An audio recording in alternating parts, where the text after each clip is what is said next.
I want to talk about Sparking Zero now. I avoided being really critical of Sparking Zero early because I wanted to give the game an opportunity to grow into itself, to mature a little bit. I wanted it to have a few iterations where they went through mechanic changes, dropped some DLCs, made some adjustments, and I feel like now, if you bought the Ultimate Edition of the game, everything that you were promised, you have now received. So I think this is a really good time to start having that conversation because I feel like this game has matured enough to start talking about it. Even when I played Dragon Ball Fighters, I didn't really start loving fighters until I think it was maybe like season three. Whatever season they added that comeback mechanic where your third character all of a sudden just got really strong if they were the last one alive. Like that was when I really started to like fighters. So I wanted to give Sparking Zero its opportunity to do the same thing, no matter what my initial thoughts of it were. My initial thoughts of it are though, I really liked this game. If you thought this was gonna be a video where I just shit, we sit around the campfire and we just shit on Sparking Zero, that's not it. I like it. And one of the reasons why I like it is because when I thought about my experience, what I wanted was to get into private lobbies with my friends and just fight and create anime moments and have anime experiences and just have fun with my friends. When it comes to that, when I get into those private lobbies and just set up matches with my friends, I actually don't have issues with the game. It's all the things that I wanted it to be in that particular context. Again, which is why I bought it. I didn't buy it for story mode, right? If I want to play story mode, I'll go play Kakarot. I didn't buy it to go up into the ranks and try to get to Z rank. I've never cared about rank so much when it came to fighting games in general. I didn't buy it for the little custom battle mode. I didn't buy it for single player. I bought it because I wanted to set up private matches with my friends and I wanted to see if I could replicate the feeling that I had playing with my best friend from childhood. And I was able to do that, right? So for me, that part of my experience is largely unblemished. Now, to be a little bit more objective, right? Let's talk about it. I personally didn't care about story mode. I didn't think that there was a period where I didn't even think they were going to include a story mode because in my mind, like, why? We could just go play Kakarot. So there's a part of me that really just didn't care for the story mode at all. But I do think that they could have put more effort into it. Like they could have put more effort into kind of generating some better cutscenes, making more of the moments throughout the story mode playable. Like they skipped through a lot when it came to the episode battles, but you know, and maybe even more of those what if scenarios, and make them a little bit not necessarily easier to trigger because to be honest, as I was saying, I did not care enough about the story mode, so I didn't even go through the process of trying to figure out all these different triggers and whatnot.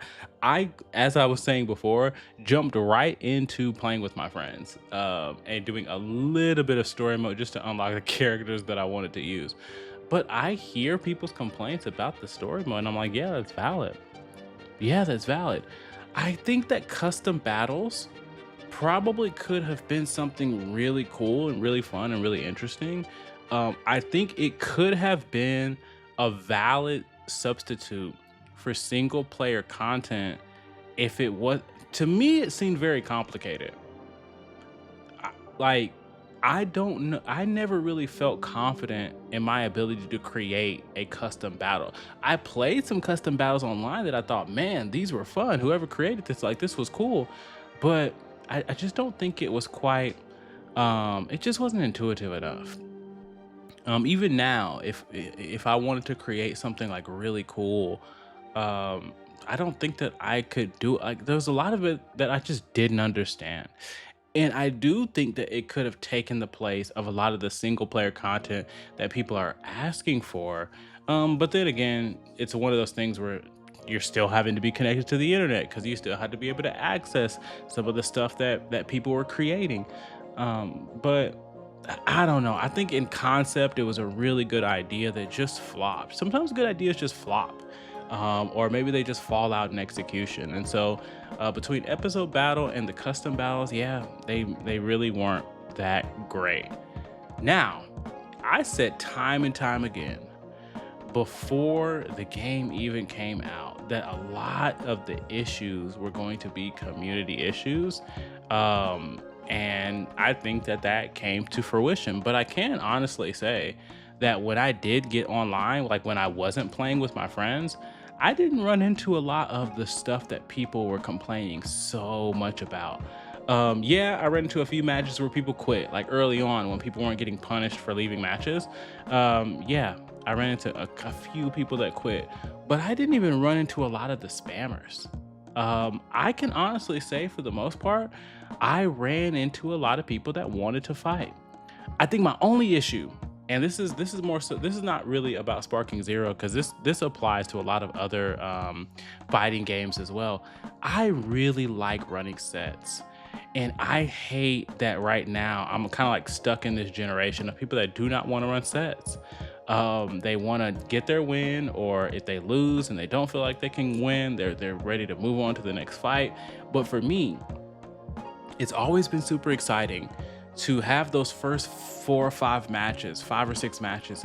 Everybody kind of makes some of their micro adjustments and some of their big major adjustments. And now it's like you two kind of know each other now. And so let's see, like, this is where the real fight begins. That's always been so just, oh, satiating for me. And it's almost like nobody enjoys that element of fighting games anymore, especially not Sparking Zero.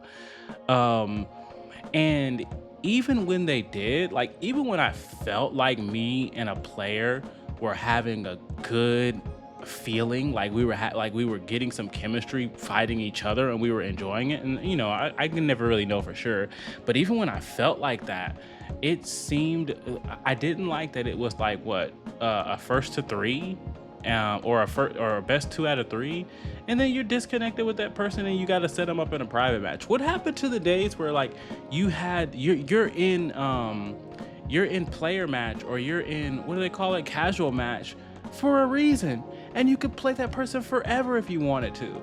Like, what happened to that? I don't understand why they made that way.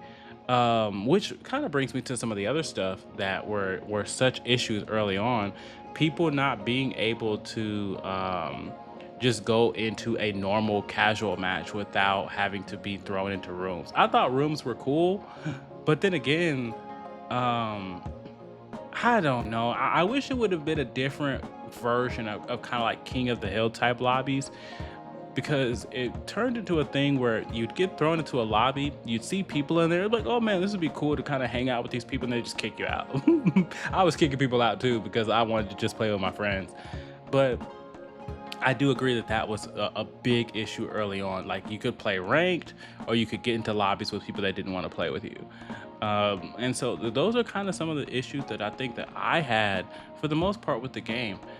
One other thing is a little bit more mechanic based, and it is, so this is tricky because I feel like I like the combo system.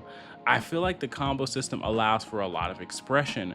I feel like for the defense, it allows for a lot of expression. I just think that the combo system and super counters really play together to kind of have that a little bit more of a bland experience at times, where people, like, it feels like I'm just playing the same person every time, because we have the race to see who can sidestep, the race to see who can get the right teleport off or something. And now I've popped up behind my opponent, and guess what? Here we are in this kind of 1, 2, 3, 4, 5 step and sway bang type of situation, which I think that that is to an extent how the game should be played. Because even when you're going up against the CPU or the AI, they'll do the 1, 2, 3, 4, 5 step and sway bang, right? And so we've had these loops, but it turns into a, let me see if I can get the right side step off, the back step, something just to try to get in a situation where I am behind my opponent. And that can just come for a dull experience at times. I wish that they would have figured out the super counter thing, because even when you do get in a situation where they're behind, man, it was difficult to get those super counters off. And a lot of people, there were so many volatile responses to the state of super counter all throughout this entire year. Some people were saying it's too easy. Some people are saying it's too hard.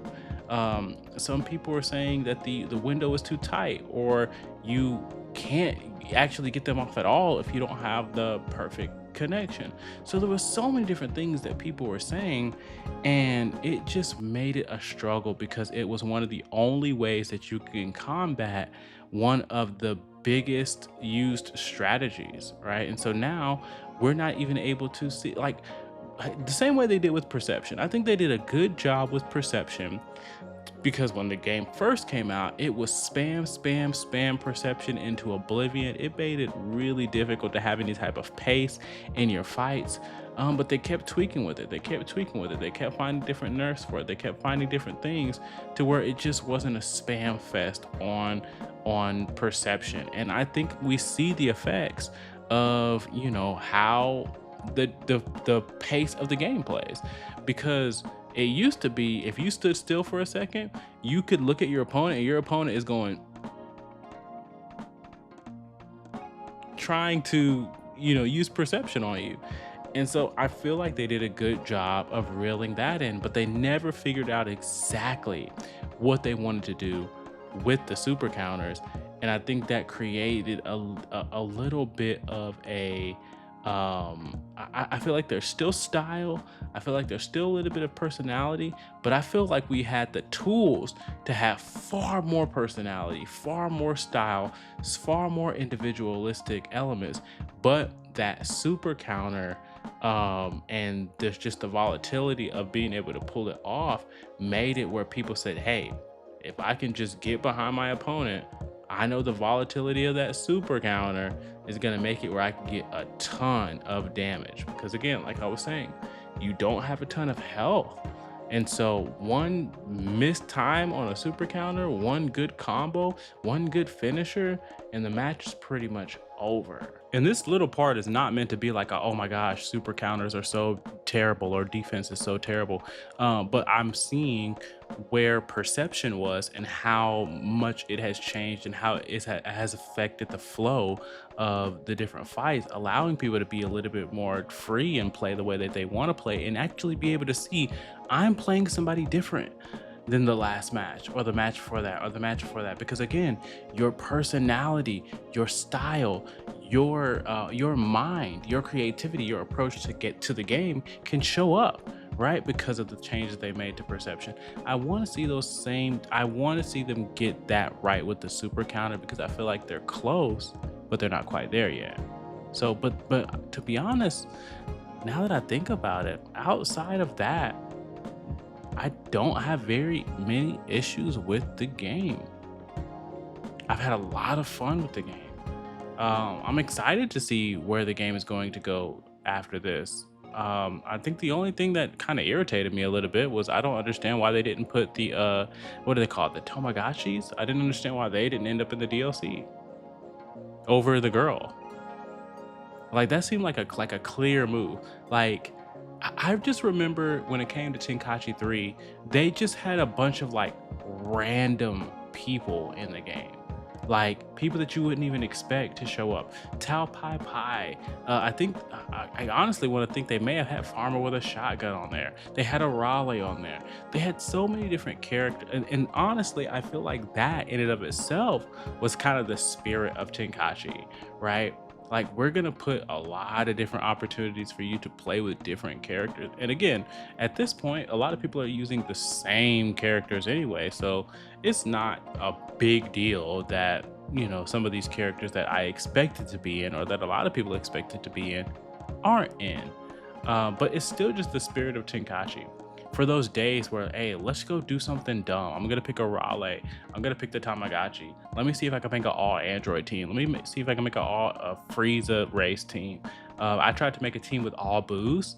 Unfortunately, there just wasn't enough spots. But like my ultimate Boo team was going to be Majin Buu, Evil Boo, Super Boo, Kid Buu, Majin Doo, Majin Ku, and Oob. But obviously, like, it's just 5-man teams, so it wasn't possible. But like fun stuff like that, it's really what this game is all about. I think I'm excited for Sparking Zero in a way that's totally different than it was when it first launched, because I think pretty soon the only people that are going to be playing this game is the people that really wanted to play Sparking Zero, that they really wanted to have that experience again. Because a lot of people got on just for hype, just to be a part of the crowd and what everybody else was doing. A lot of people didn't actually want to play Sparking Zero. They thought that the developers would change it into the game that they wanted it to be, and that didn't happen. There's a lot of people that I think didn't want Sparking Zero to succeed, and they bought it and they made content about it, but at the end of the day, I think they really wanted the community to be talking about whatever they feel like their favorite Dragon Ball game is. They wanted to uplift fighters, they wanted to uplift Raging Blast, they wanted to uplift some other content, and so yeah, they wanted Sparking Zero to fail so they could have that. And there's also that group of people that can just never be satisfied. It didn't matter what the developers did. It didn't matter what other people in the community did. It didn't matter how many game modes they added or characters or stages. They would have complained no matter what. But also, there's people who gave it an honest chance and just didn't like it. That's okay too. But regardless of which category people may fall into, eventually they have to move on. Whether they were trolling, whether they genuinely didn't like the game, or whether they were just talking up to because it was popular. They have to move on, and then only the people who understood what this game is and understood what it isn't will remain. And those are the people that really want to play, and when they want to go have a different type of experience, they will. They'll go get on Fighters, they'll go get on Xenoverse, they'll go get on whatever is available to them. But when they get on Sparking Zero, it's because that is what they want to play, and that is the experience that they want to have. They're going to have a certain level of passion and love for the game, and I believe that that will be the healthiest experience of Sparking Zero yet, even if it's just 500 of us. I love that. And here we are at the end of the video. If you like the video, like it. If you think someone else might like it, share it. And if you want to see more, I really hope that you would subscribe.